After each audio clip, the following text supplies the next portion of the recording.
to New Hampshire Unscripted with your host, Ray Dudley.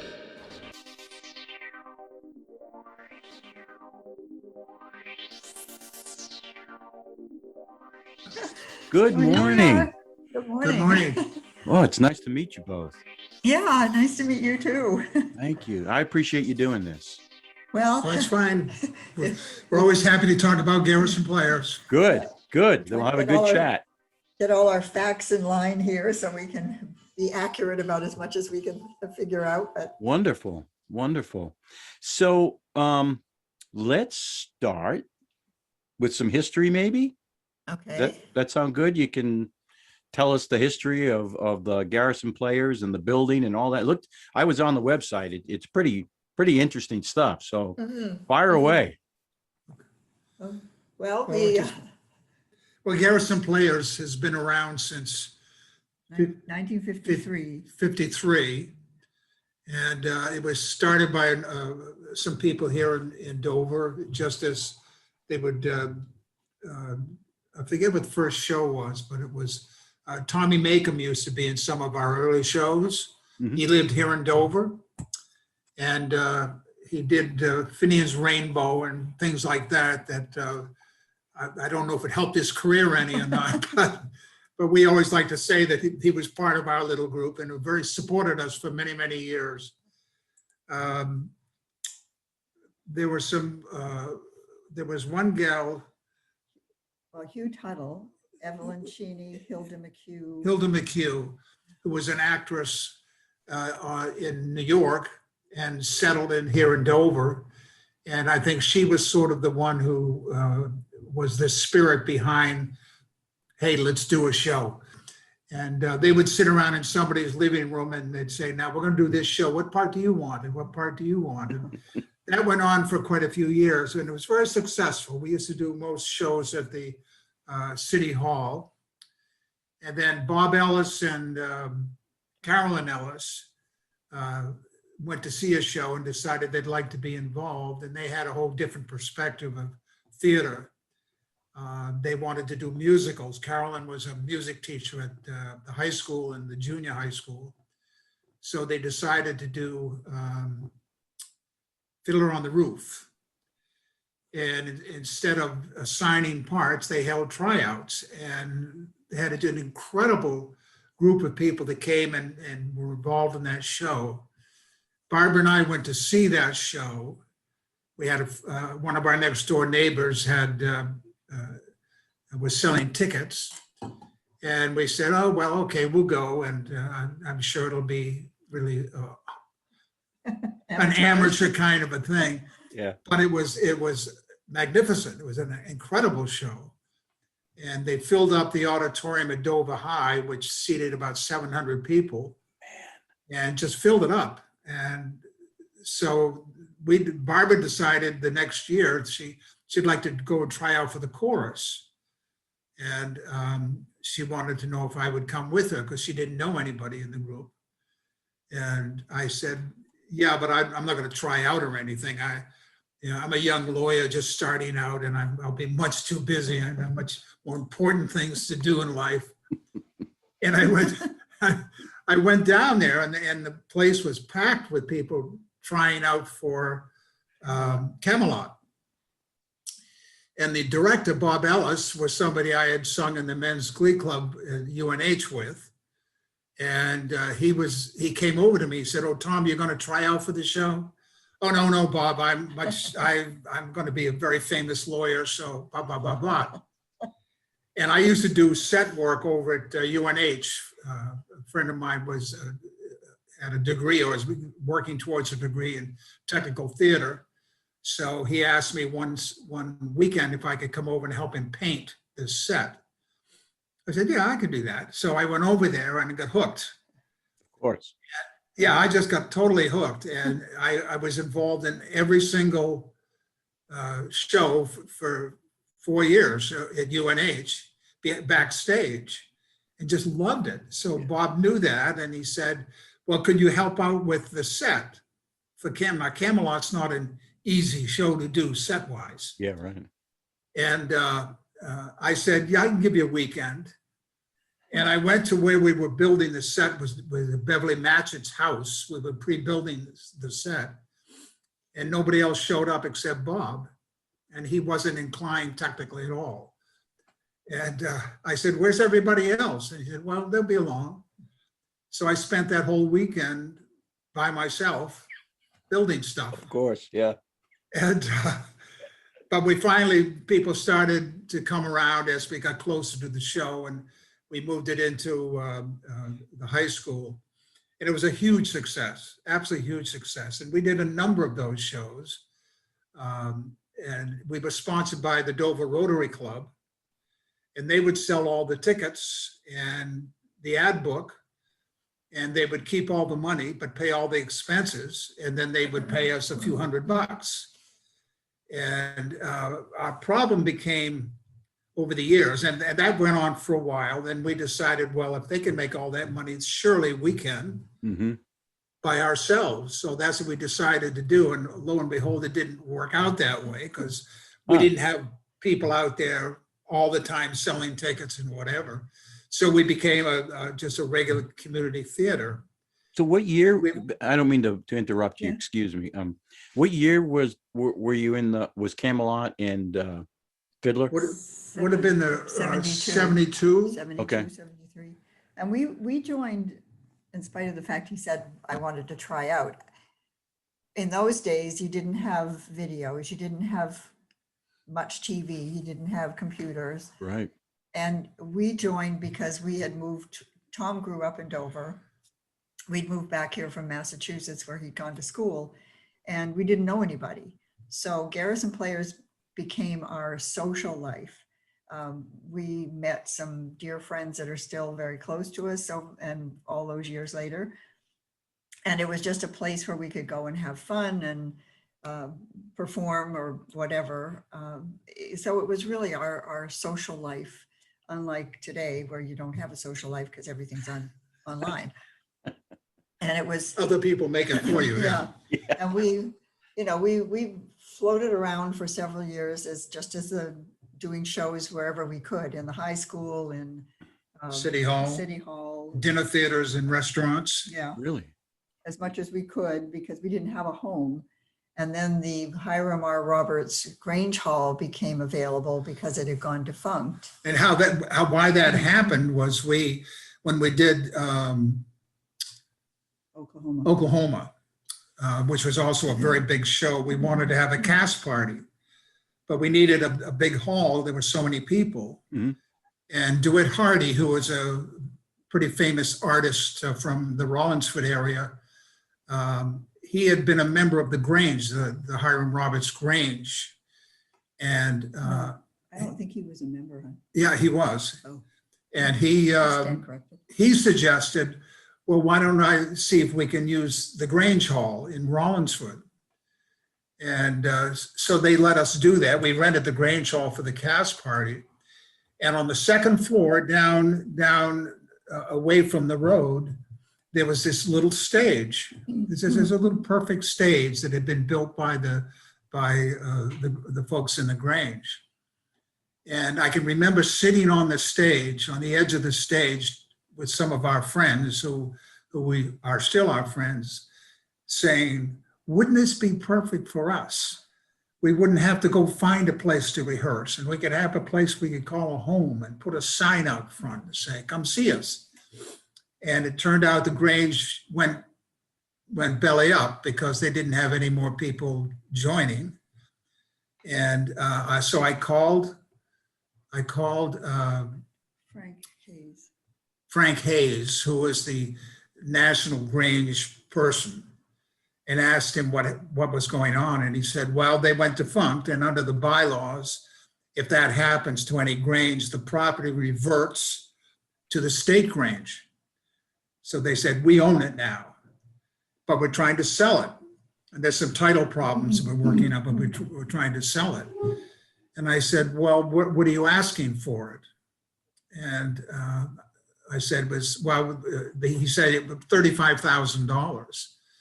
And I said, well, we don't have any money, but here's what we want to do.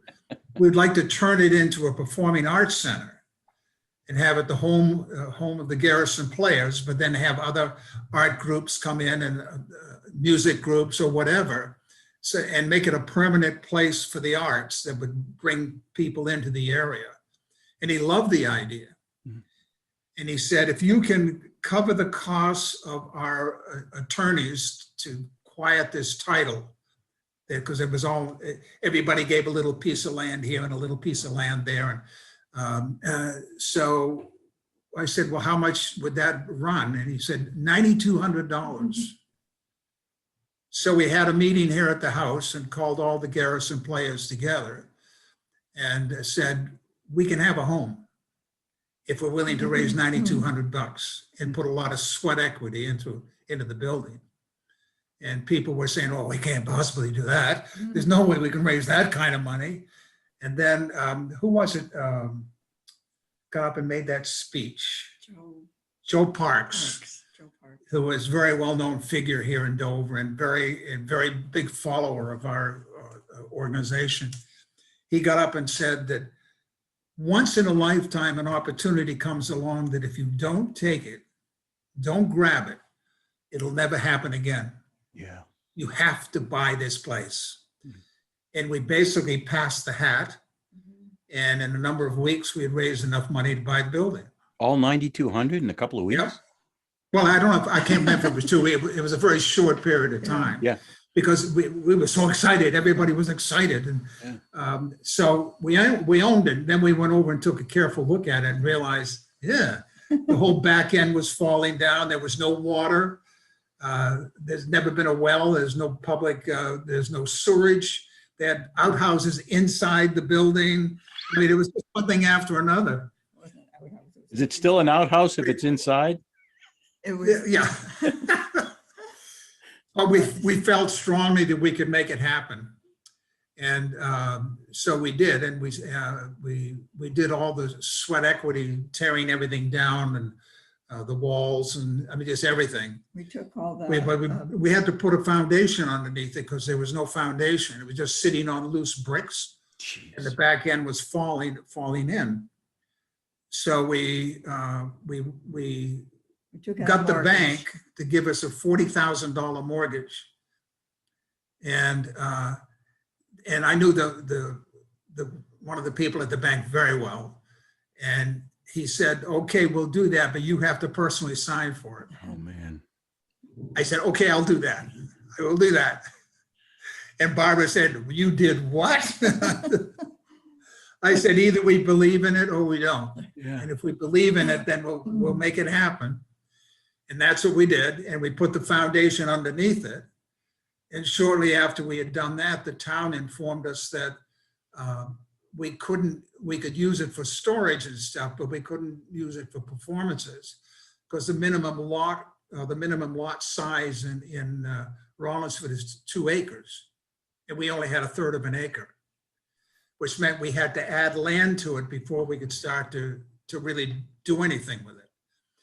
And the guy next door who had inherited the property from his aunt wasn't interested. He had an 80 acre or 84 acres of land around us. And he wanted to put up condos all over the place. Oh, And I said to him, this is Rollinsford. That ain't gonna happen. But he was determined to do it. And then when they wouldn't let him do it, he agreed to sell us the 2.06 acres. So we had more than enough to do it. So we bought the from him. And then we started serious work on the building. We were able to get an L-chip grant. Well, Which- before we got the L-chip, we were lucky to get a grant from the J. Henry Heisler Charitable Trust. We got a Joni DeVries who did research on the architect of the building, who was Alva Ramsdale, who did a lot of the buildings in Dover and Rollinsford, the Rollinsford Town Hall, the Dover Junior High School, I think the library. The library. So he was a well-known architect. He designed the Grange Hall, and Joni did a lot of research, and she got a small grant from the National Trust for Historic Preservation. And we got a grant from the McAninch Foundation toward a fire suppression system, which is still in work. And so we had some little grants going along, but we weren't, and with all the sweat equity, we were able to completely demolish all the lath and plaster. We kept all the original trim because we wanted to restore that back the way it was. But we couldn't go beyond that. We didn't have the funds for the electric, the plumbing, the heating, the well, the septic. Wow. And we were fortunate that one of our members, who was our president at one time, Ken Chadwick, his wife at the time was the executive director of LCHIP. And we applied for a grant, and we were lucky, and we got a grant for 180,000. And that enabled us to do the big expensive stuff. We also got a grant from the Rotary, the Dover Rotary, for 20,000 to put in a septic system. And because we had a kitchen in the building, we have a little galley kitchen, they insisted that we have a commercial septic system. So we have this gigantic, It's huge. huge, unbelievable septic system that we hope never dies. And so we were able to get things finished. We have a parking lot that's part of the acreage that we bought from our neighbor, enabled us to have a gravel parking lot next to the building so we could have people come and park. And so we've also put 4 roofs on because we're in a very high wind location. And the first guy that we hired, when he put one of the roofs on, he didn't nail it down properly. And it We blew find off. shingles all over the place. I mean, not Oh the whole- my God. So we've done 4 roofs, I 4 think, at this roofs, point, yeah. not in its entirety, but we had to repair and do whatever. So we've done a lot of that. And the biggest thing right now is we have a sprinkler system in the building, and it's connected to an outside pump thing or a Valve. hookup valve. And the Rollinsford fire truck used to come and sit outside during our performances in case we caught fire and he could attach the water truck.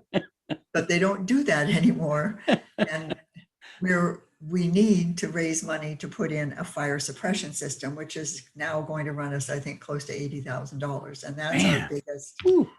Yeah. And all that involves is a hole in the ground for water, tanks for water, connecting to a pump in the house or the building, connecting to a big dedicated line from the electric pole to the building.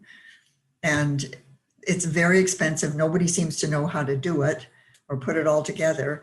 And it's a lot of money that we don't have.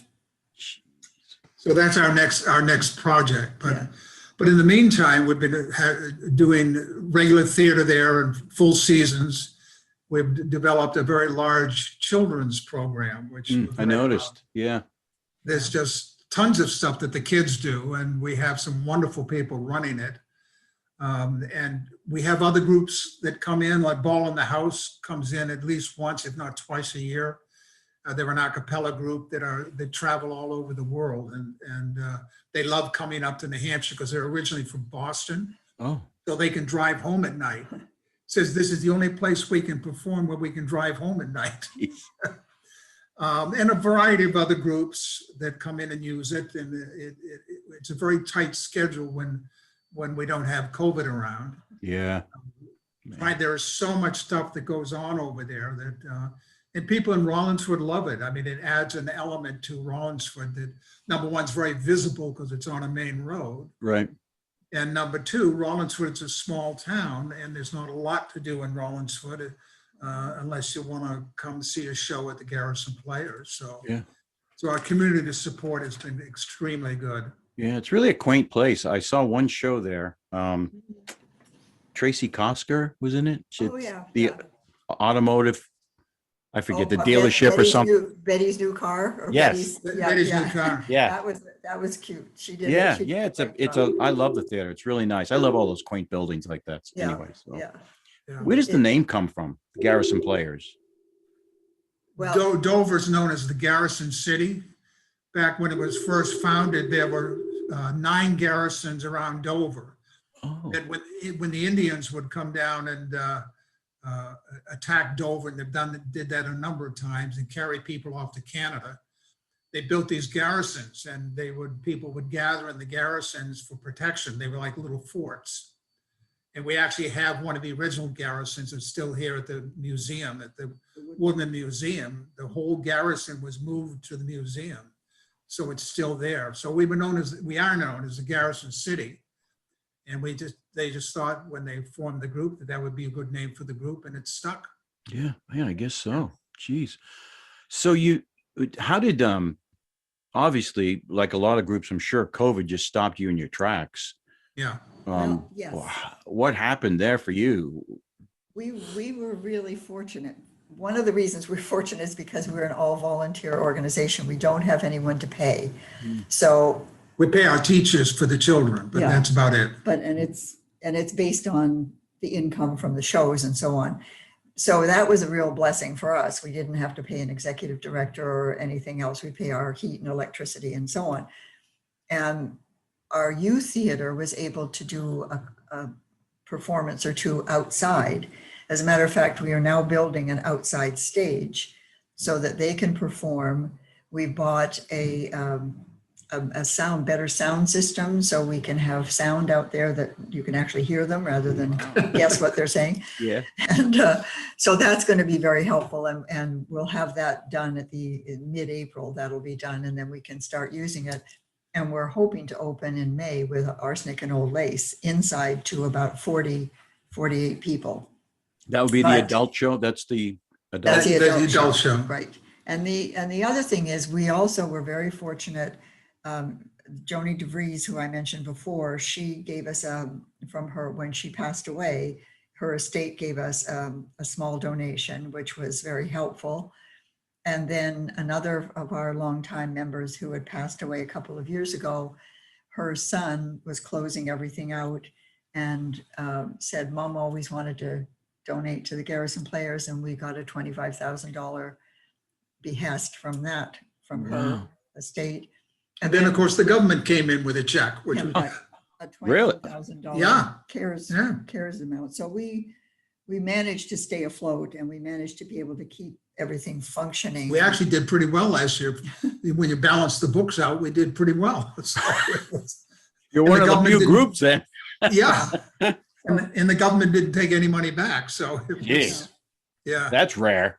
Yeah. I'm sorry, but I didn't actually ask what your positions are there at the beginning. So as far as anybody knows, you're just two people who happen to wander into the Zoom. That's it. Well, I'm the recording secretary. Tom's the building Manager. director. Okay. And we've been really, really fortunate. We went through a rough patch a couple of years ago. We had some issues that happened. The board was diminishing. At one point, we had, I think, 6 members left out of a 15-member We had 3. board. Wow. So it was really tough. And sadly enough, Tom and I were not on the board then.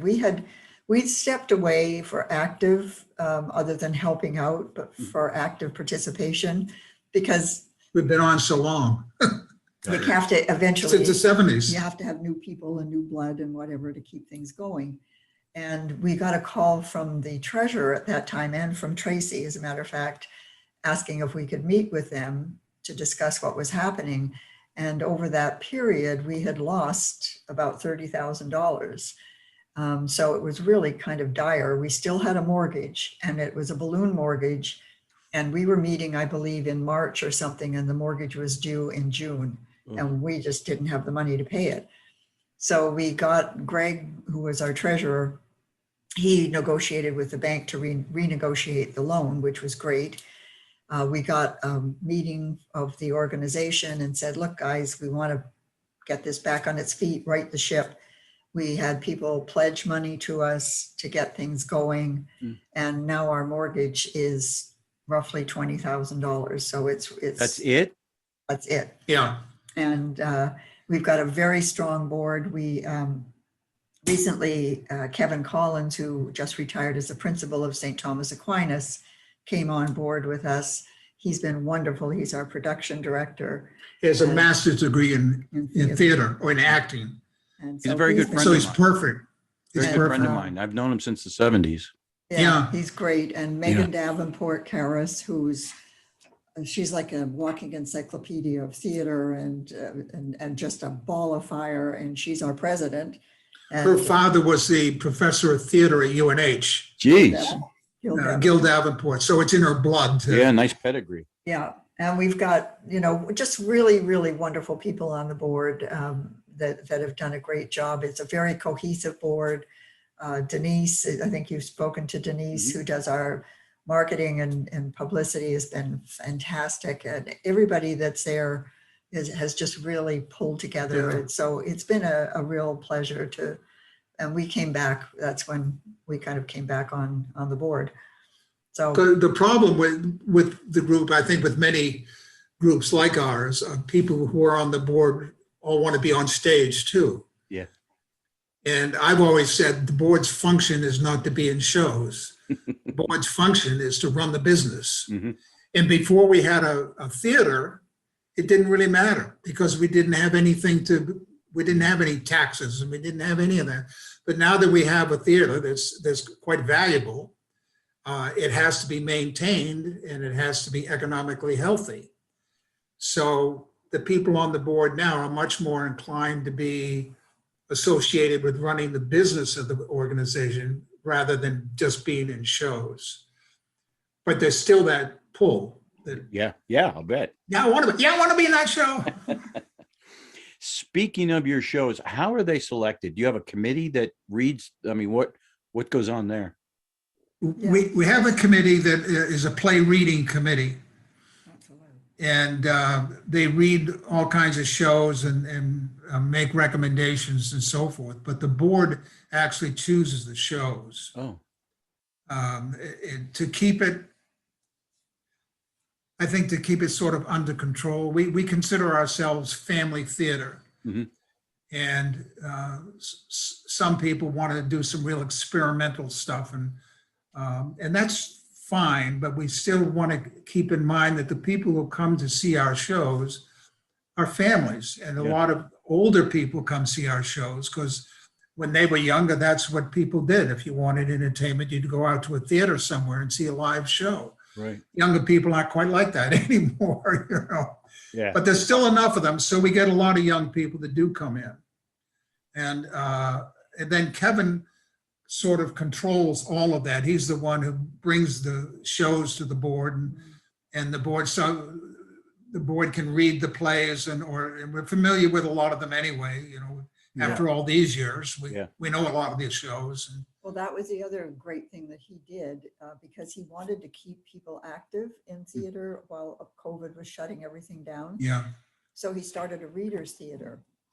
And so we have had 3 different performances where people are on screen and being live streamed, and you can sign in and attend the shows. And we ask if you choose, would you make a donation? But there's no cost to sign in.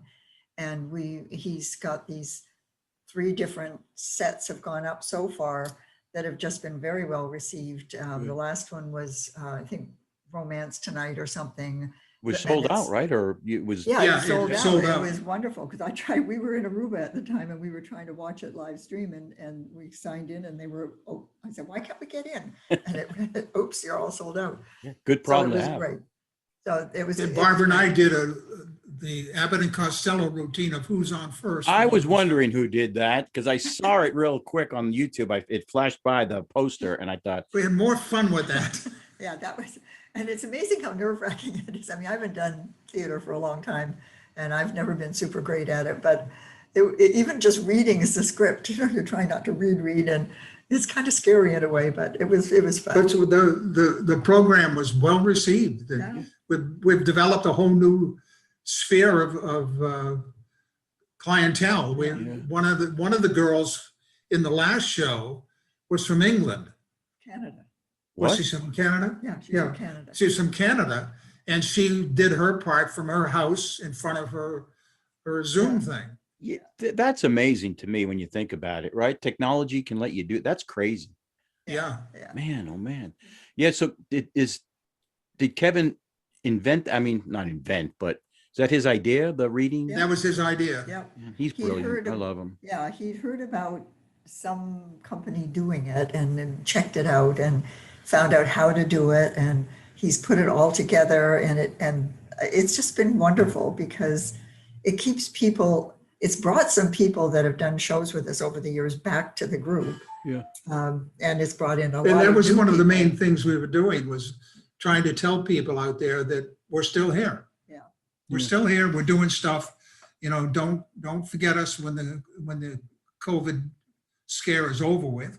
Come see a show at Garrison Players. Yeah, I saw the This is the Christmas kind one. of quality. The Christmas reading was beautiful.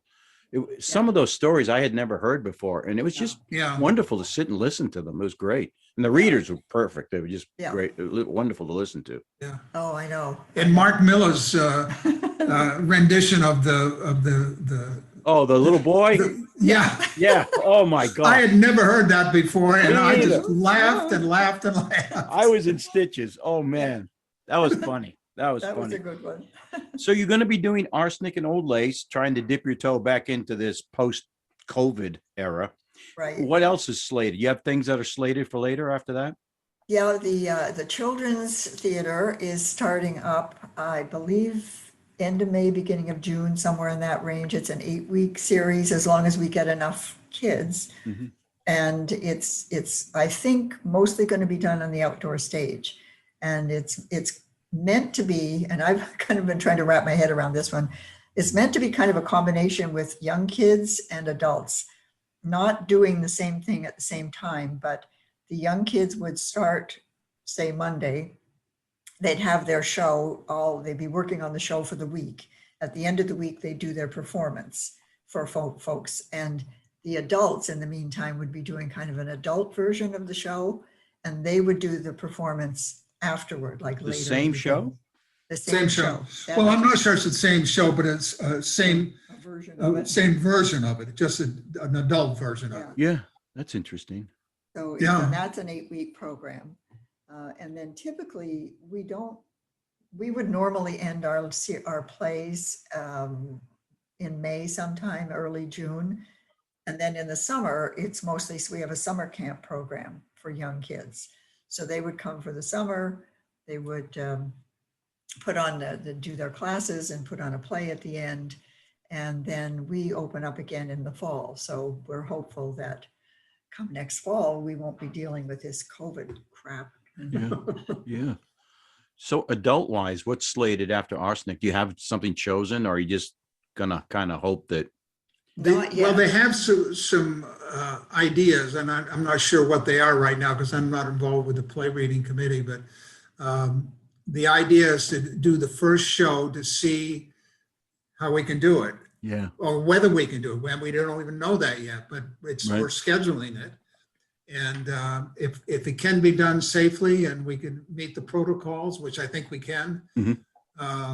we have to have much smaller audience than we're used to. We can hold, we're licensed for 100 people in that auditorium, but that was before we built the thrust on the stage, Oh, because the stage was just too small. So we built a thrust, and that we lost probably 20 seats because of that. yeah.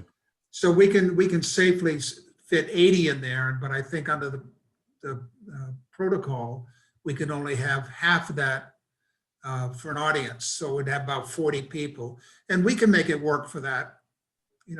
40 people would be fine. Yeah. Is it profitable at 40? I think it Yeah. would be, Yeah. if we would tend to do it, normally we would do it 2 or 3 weekends. And we would do Friday, Saturday, and a Sunday matinee. On the first 2 weekends, Friday, Saturday, on the third weekend. We could even extend it if need be, if we're getting enough interest, because cutting back with our audiences, half of an audience, we might want to extend into a 4th weekend. But that's still to be determined because people are still nervous about going out.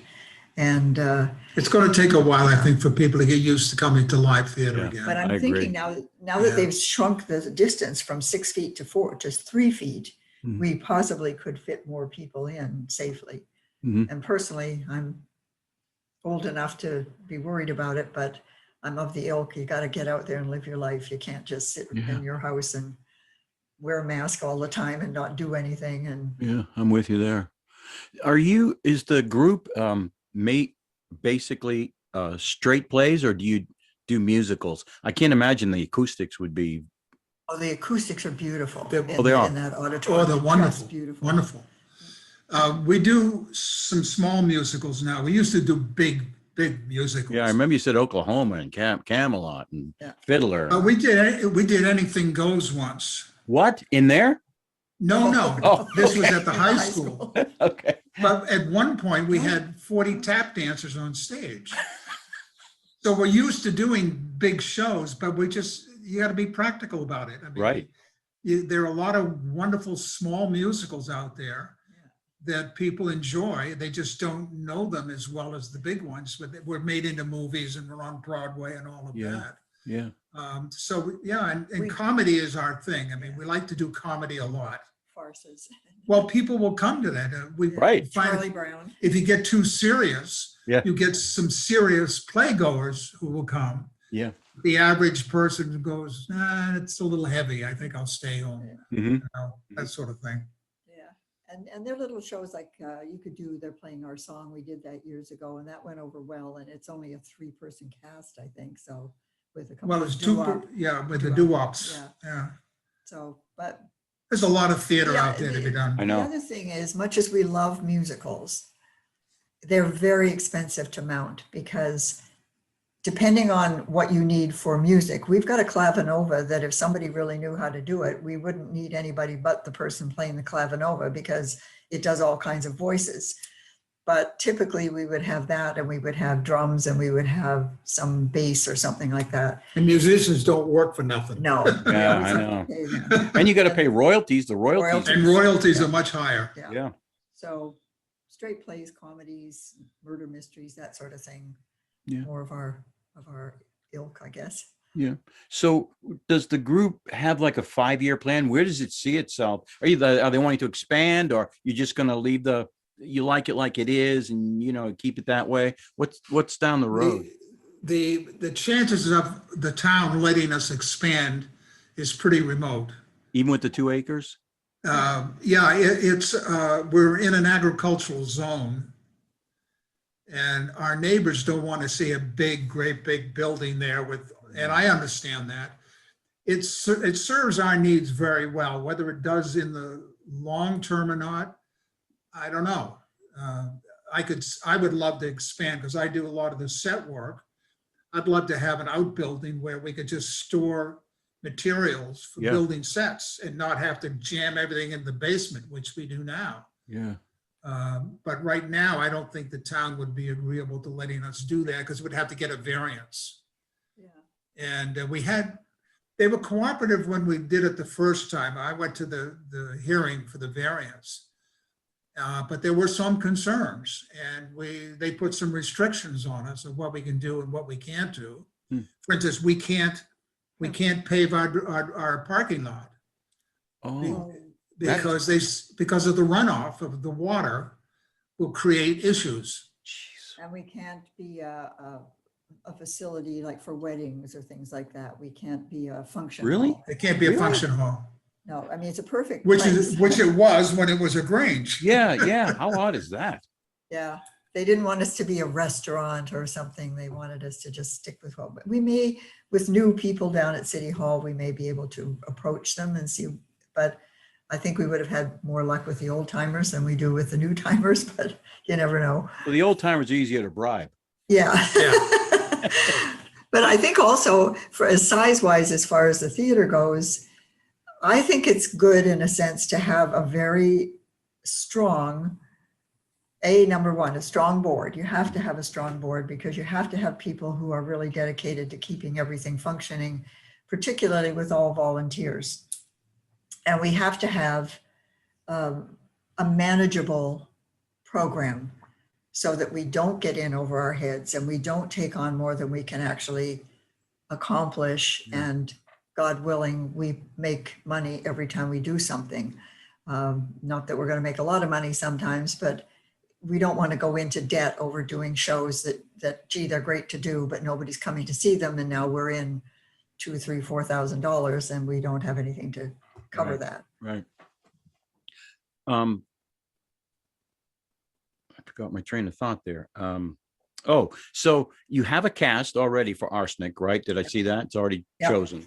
Yep. So, when would be the auditions for the next show, or how do people find out about auditions? A lot of it's online on our website.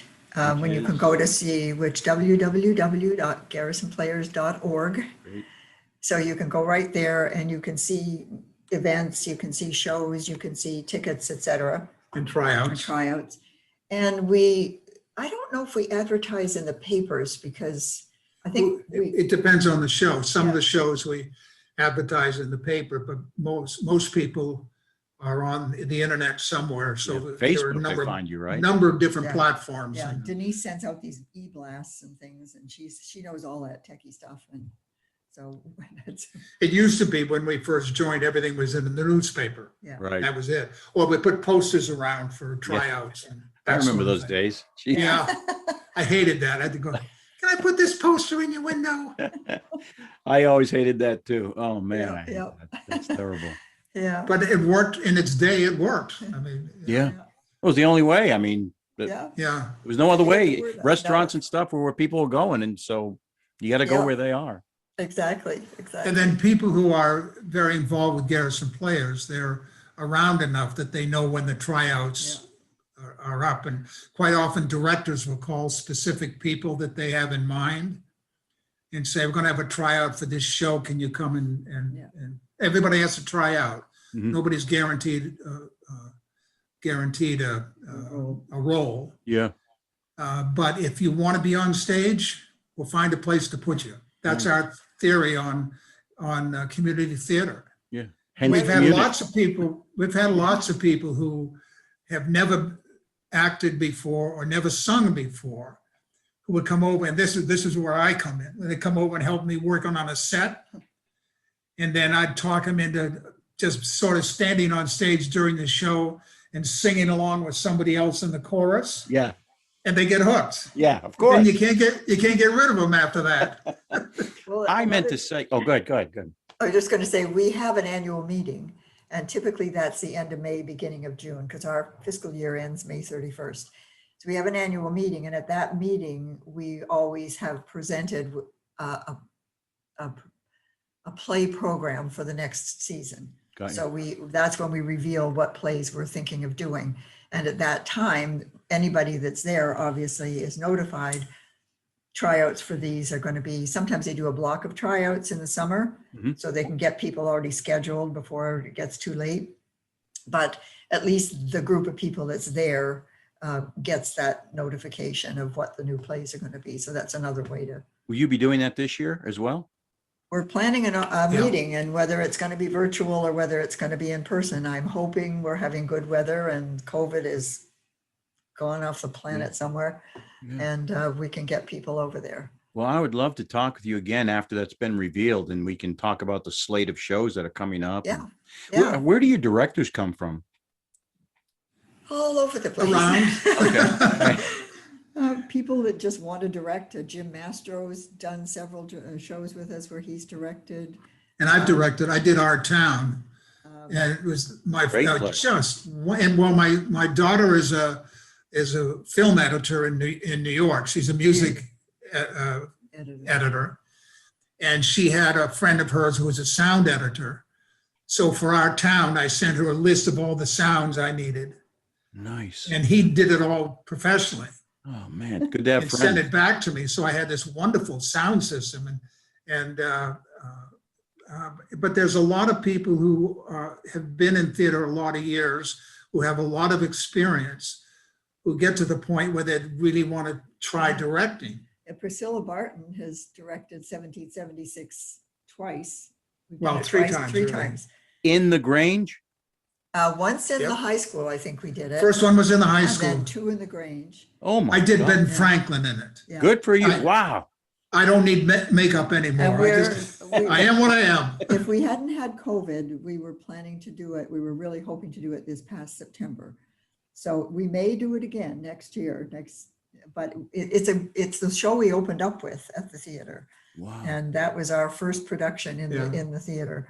And it was wonderful and people just loved it. And that would be something we'd love to do. Some of us would love to do again. Some people are going, It's I a don't want to. huge male cast. It's like 24 guys, right? Yeah. It is. Yeah. And that was the whole thing. We had to sort of notify people now that we're doing it in September. So make sure we can cast it Yeah. because that's a tough thing. But those of us who did the lead roles are all ready to go again. Don Bryant did John Adams, Yeah. Oh, man.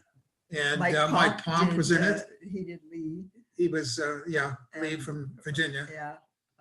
And Kevin yeah, was Kevin was in it. played Hancock. Yeah. No kidding. Yeah, Yeah, I think Kevin might direct a play or two. We've had Jean Prue directed a play. She was worked at Portsmouth High School as in the theater department over there. And she's and we get people that just like Carol McDonald, who's doing Arsenic. She just happened to be someone that was connected with us that wanted to direct, and she's directed a couple of lightweight things, and she wanted to try this one, and so there she is. Wow. Well, Kevin they were directed actually in all the, rehearsal before the COVID hit. They were in rehearsal for Arsenic and Old Lace. And so they have waited a year, basically. wow. We had all cast and pretty well rehearsed to actually do the show. Yeah. And we still don't know if it's gonna. Did you lose be anybody? able to. Does all that cast still coming back for the show? Yeah. They're all coming good. back. Yeah. Oh, So they good. should know their lines by now because they've been years to memorize them. You would hope. Yeah, I know Kevin directed all the shows at St. Thomas? St. Thomas. Yeah, Yeah, all Yeah. of them. And some of them, Yeah. most of them he And- wrote or something, didn't he? Or I think Yes, so. yes, he did. And Kate, his wife, she's Wonderful directed musician. shows, and so I mean, it's great to have him on board. I mean, I hope he stays forever, personally. But Well, he came on the board with one request. He said, I don't want to just be on the board. yeah, I want to do stuff. Mm, Wow. yeah, Nobody ever says that. But he did, and he's been nonstop ever since. yeah. That play reading is just brilliant, you know. yeah, it's amazing. Yeah. It's amazing. And for people who don't know, that's all posted on YouTube, right? They can go out to Yeah. YouTube and Yeah. watch those. Yeah. Yeah. So you can sit. Well, we've got to watch the romance one because we haven't had a chance to do it since we got back home. But Yeah. I definitely want to see that one. Nice. Interestingly enough, too, one of the Canadian gal, I now get her emails saying she runs a little theater group up there, and they just did a show this past week. Unfortunately, I didn't get a chance to see it, but I think it's also you can still it's recorded, I guess, so you can still see it.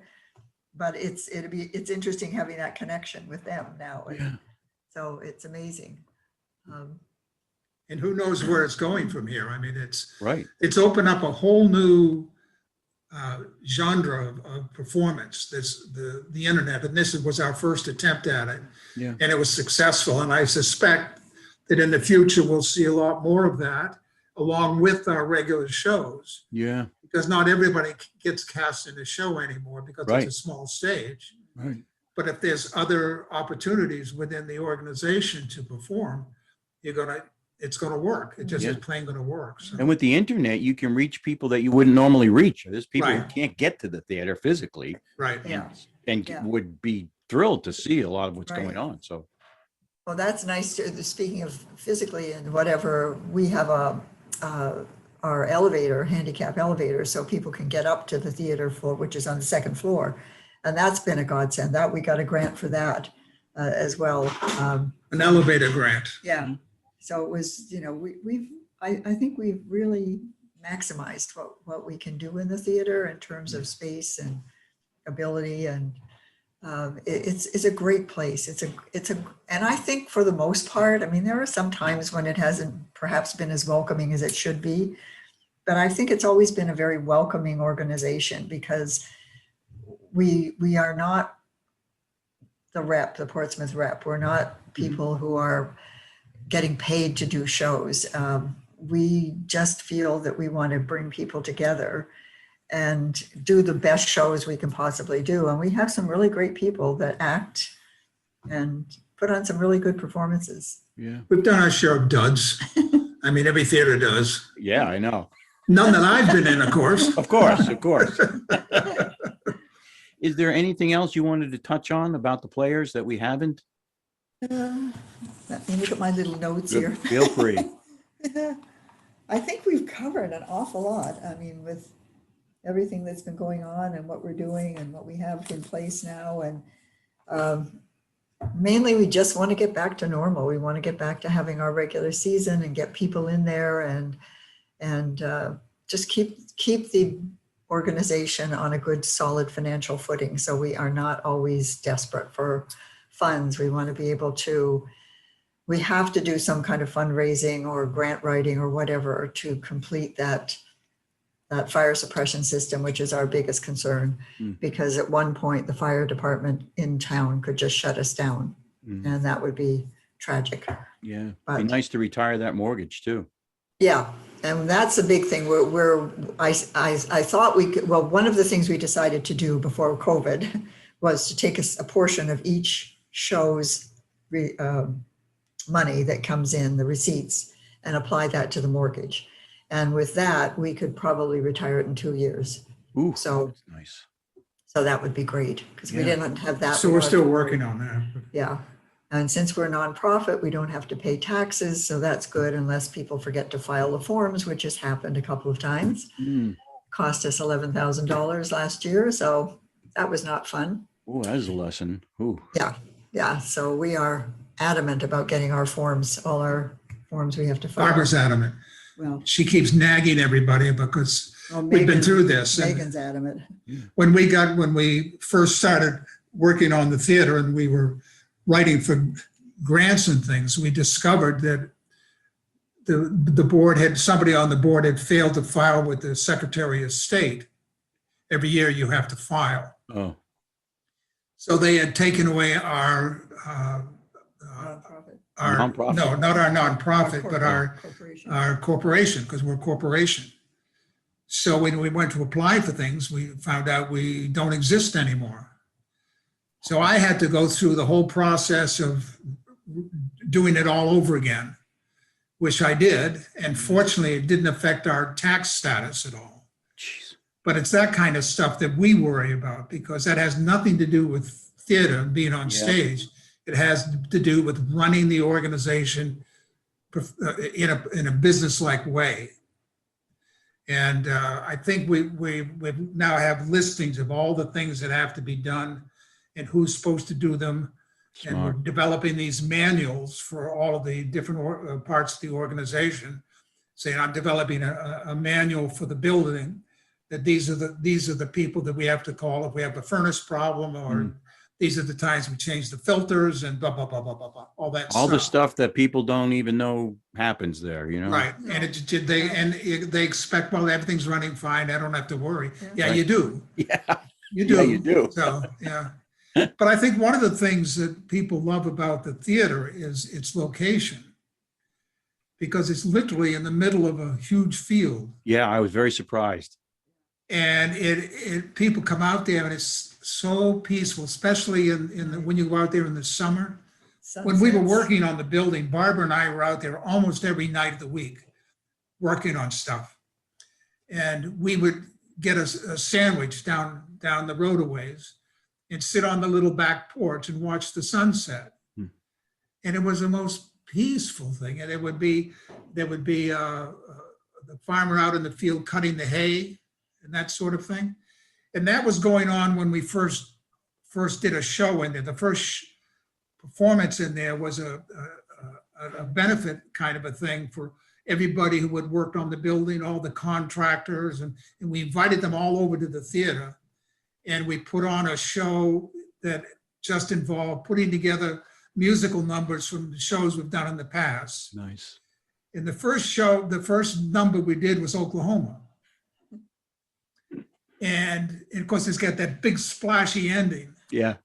And when it was over with and the farmer was still out there haying and Oh my God. baling hay and stuff, and I started crying because of all the years we'd put into it. And I couldn't believe that all of a sudden we were standing on the stage performing. Yeah.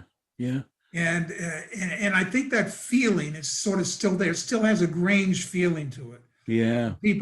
People getting together and doing fun stuff. Yeah. I actually thought I was lost when I first went. I'm like, you can't be out here. Where in the world would it appear to be out here? But it's pretty noticeable. It's up on a hill and there Yeah. it is. Right. Right by the blinking yellow light. Did you get into the building at all? Yeah, What's that? You saw a show there, didn't Yeah, you? I saw Oh, it. you saw the show there. Okay. Yeah, the one with Tracy. Yeah, the car. Yeah. His new car, whatever. And I just want to shout out to Tim. Tim was in it. Yeah, Tim Young. He's blind, right? Yeah. That I couldn't believe he navigated that stage so easily. Yeah. Watching that show, that's incredible. Yeah. I He's couldn't done believe- He's several something. shows. He was a professional actor Oh, when he went blind, and he's totally blind. yeah. Yeah. And On he stage. came to us. He's on Yeah. stage. Yeah, Yeah. he came to us when we did the monkey trial. Oh, 12 Angry Men. No, the monkey trial. Oh, yeah. What's I the know. monkey trial show? Inherit the Wind. Yeah. Yeah, Inherit the Wind. Wind. And he came to us and he gave us his background and all. He said, I'm good at memorizing lines because when I go to tryouts, I memorize lines before I get to tryouts because I can't see the page. But he hadn't acted since he had gone blind, and it was a bunch of years. And it was quite overwhelming for all of us in the show to see him do that Yeah. and develop that bond with him. And he came up to me afterwards and said, you guys have changed my life. Jeez. And I get weepy just thinking about it. Yeah. And he's been a tremendous asset. And having the experience that he does have, he passes that on to people. So people appreciate what he does. He has a gentle spirit about him. He's just a lovely person. Yeah. Yeah. I met him. I did The Man Who Came to Dinner down in Manchester. Yeah. Oh, yeah. Came to see the show. It was just wonderful to talk to him. Yeah. He is. Just a I beautiful. think the last one he did there was 12 Angry Men. Oh, I think he was. Oh, no, he's done more than that. No, I know he's done more, but I thought that was the last show he did with us. We haven't done any shows since last year. 12 Angry Men was several years ago. Was it really? Yes. Oh, well. boy, time flies. Yeah, sure does. Can't remember what I had for breakfast. I was juror number 9 in Yeah. that one, I think. Well, I want to thank you for this. I really do appreciate you offering up the time here to chat. Well, it's our pleasure. Yeah. Well, We man, I chatted too much. no, not at all, not at all. I mean, I love discovering what's going on out there, and Yeah. all these beautiful little theaters, the Grange Hall. Just there's something so New Englandy about it. Yeah. Yeah. Yeah. I just love it. I just love Yeah. it. So Tom and Barbara, what's your last name? Dunnington. Dunnington. Okay. Well, I will. This will end up going on Concord TV, by the way. So I'll put it out there. The local cable channel. They'll post it there. I'll post it on YouTube and on my Facebook page, which is kind of new. So I dropped it for a while, and now I've reinstituted it. So and then I'll shoot you a link for the audio and the video, and you can do whatever you want with it at that point. Okay, great. That'd be wonderful. Good. We're on screen too. Yeah. Oh, Colin. It looks fine. It looks fine. Trust me.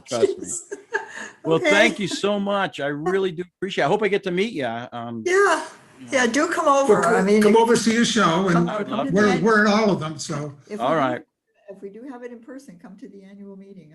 We can let you know when it is, and you can Yeah. always- we always have food and lots of food, and I love food. oh, good.